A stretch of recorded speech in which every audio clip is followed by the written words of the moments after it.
Bonjour, chers amis, chères toutes, chers tous. Bienvenue sur Culture, Médias, Algérie. Je vous propose une réflexion sur un univers souvent invisible, celui des brouillons, des manuscrits, des négociations silencieuses qui façonnent la littérature. Derrière chaque texte publié, qu'il soit politique, culturel, idéologique ou littéraire, se cache un processus, un parcours éditorial complexe, traversé par des pressions, des censures et des compromis. Nombreux sont ceux qui ignorent tout du parcours éditorial d'un texte.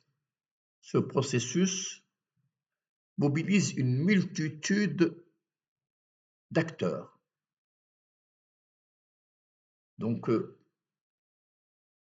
c'est une multitude d'acteurs qui s'emploient à travailler, à mettre en œuvre un texte. Donc, ce processus mobilise donc une multitude de médiations, de publics en attente, et génère des pressions, des peurs, des fragilités. L'élaboration d'un texte n'est jamais un acte solitaire. C'est un monde entier qui intervient, souvent de manière invisible, dans sa mise en œuvre. Ce monde est fait aussi de censure et de présupposés idéologiques. On fabrique l'horizon d'attente et parfois même les grands écrivains. Ce qu'on appelle horizon d'attente, cette supposée attente du public, peut être construit artificiellement, alors que le rapport au moment social reste instable et subjectif. Les jeux de la réception sont mouvants, mobiles, obéissant à des considérations sociales, politiques et personnelles. Il n'est pas rare que de grands textes portés par des auteurs qui allaient dominer le monde de la littérature soient initialement refusés par de prestigieuses maisons avant d'être édités ailleurs et de devenir des œuvres de référence.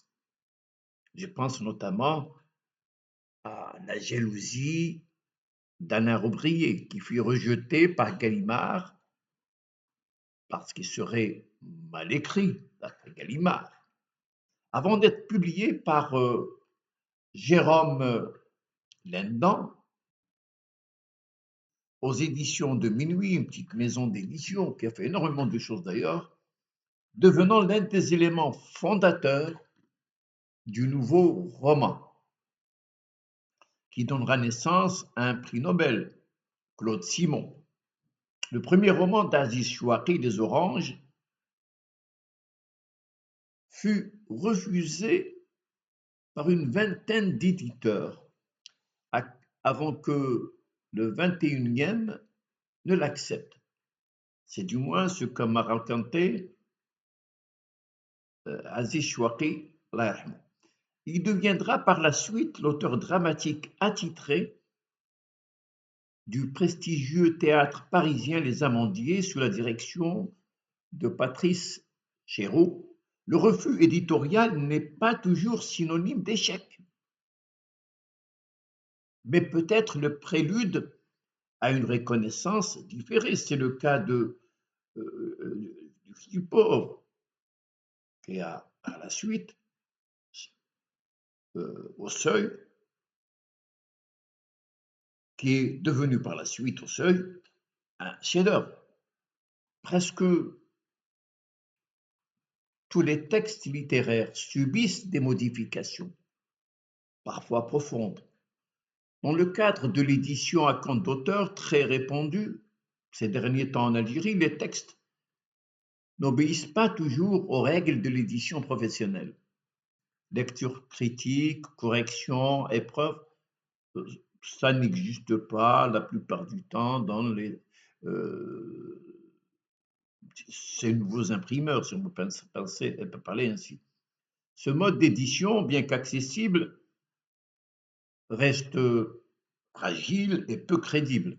En France, en Allemagne et même en Algérie, certains imprimeurs se sont enrichis en exploitant ce créneau, capitalisant sur les espoirs des aspirants écrivains. Le manuscrit initial est généralement le plus vulnérable. L'auteur encore fragile se voit imposer de très nombreuses modifications dictées par l'éditeur en fonction d'un horizon d'attente supposé. Mais qu'est-ce qu'un horizon d'attente sinon une construction subjective?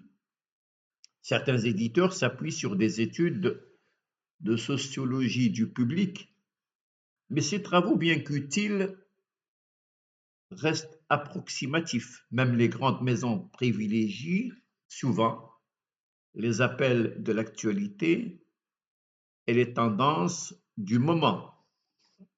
De nombreux auteurs algériens et maghrébins ont connu ces négociations.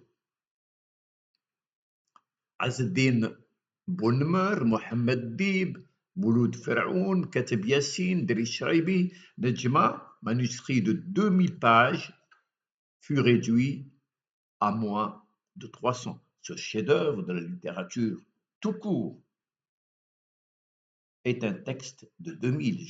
J'aimerais bien que le texte originel initial soit publié, édité dans son entièreté, dans son intégralité. Le fils du pauvre perdit 2 chapitres qui vont être repris dans un autre texte. Ces coupes, ces compromis, parfois ces ruptures, révèlent la fragilité du rapport entre auteur et éditeur. Kateb, lui, a fini par abandonner le roman pour se consacrer au théâtre en Algérie. Mohamed Dib a préféré changer d'éditeur. Il était au seuil. Il va aller chez Pierre Bernard aux éditions Sinbad. Avec les nouvelles technologies et la critique génétique, retracer l'histoire d'un manuscrit devient plus complexe, mais aussi plus nécessaire, car derrière chaque texte publié, il y a des négociations silencieuses parfois, fracassantes, des illusions éditoriales et parfois des renoncements. Il faut garder à l'esprit que l'éditeur est avant tout un agent commercial. Il exige des modifications en fonction de ses projections idéologiques et économiques en s'appuyant sur un public virtuel, souvent fantasmé. Les textes sont revus, revisités, adaptés aux desiderata éditoriaux. Les auteurs célèbres bénéficient d'une plus grande marge de manœuvre, mais les contraintes demeurent. Mais les contraintes demeurent, donc, et là, c'est très important de travailler sur ces questions. C'est vraiment important. J'ai rassemblé de nombreux exemples concrets d'auteurs algériens et étrangers qui ont traversé ce type de situation. J'y ai travaillé dessus. Très souvent, les écrivains finissent par accepter les compromis imposés, parfois à contre-cœur, conscients que la publication dépend de cette négociation. Cette réalité s'étend bien au-delà de la littérature.